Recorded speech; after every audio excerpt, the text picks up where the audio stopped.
It's a rapid. Sure.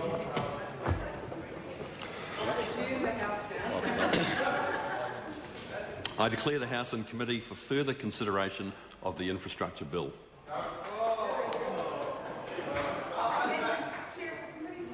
Mr. Speaker. Mr. Chairman. Well done.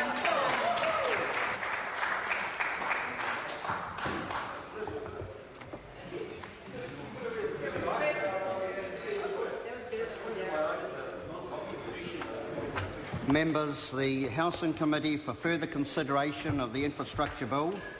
Members, when we last considered this bill, debate on Part 3 was in progress. The Honourable Darren Hughes has the call and has 3 minutes and 2 seconds remaining if he wishes. Is there no speakers?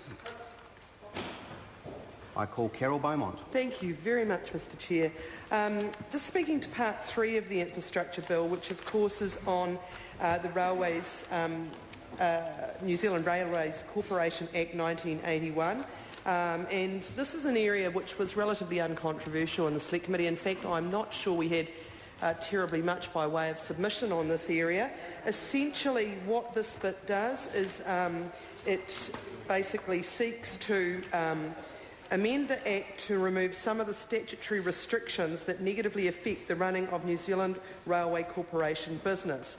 And those changes include normalising the appointment and dismissal of directors, changing the number of directors who can call a meeting to a simple majority, establishing the power to appoint a deputy chairperson, and streamlining arrangements for changes to New Zealand Railways Corporation capital.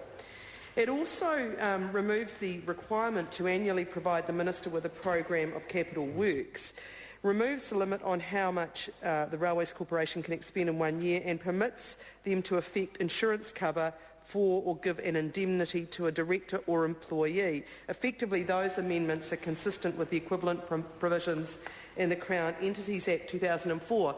Now, from this side of the House, anything that streamlines the operation of the Railways Corporation, ensures that it is modern and well managed, is important to us because, as members in this House will know, Labor strongly supports rail.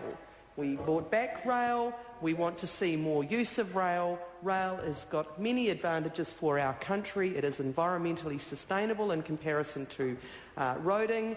It is actually safer and indeed has provided really important service to our primary producers.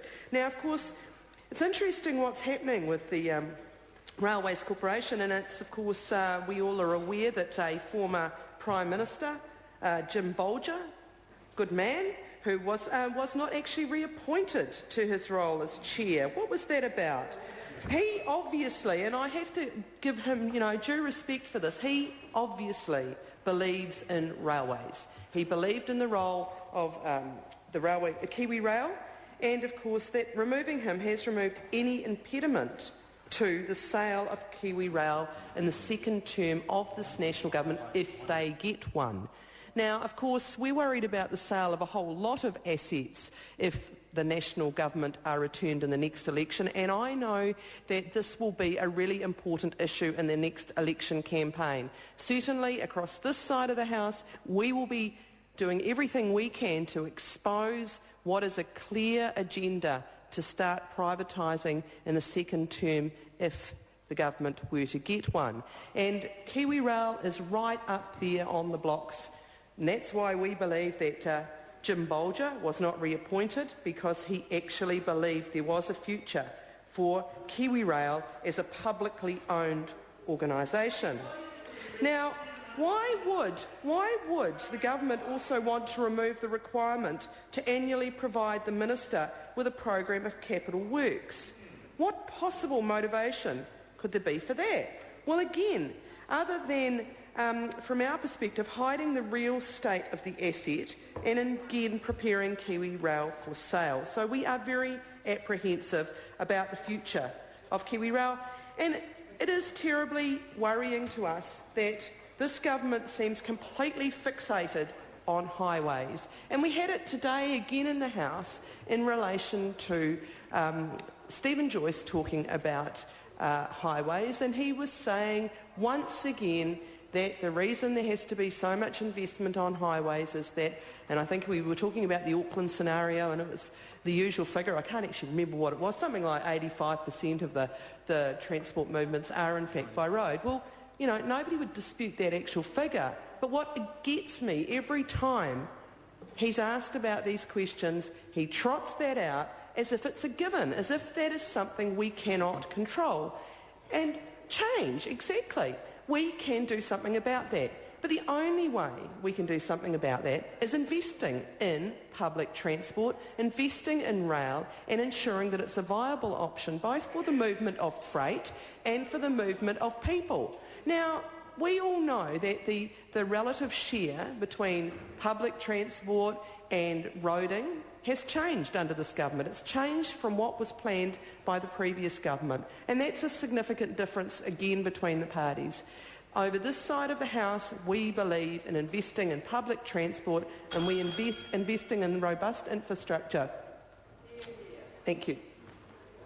Members, the question is that Part 3 stand part, but before we do, we have the Minister's amendments as set out on SOP 151. The question is that the Minister's amendments be agreed to. Those of that opinion will say aye.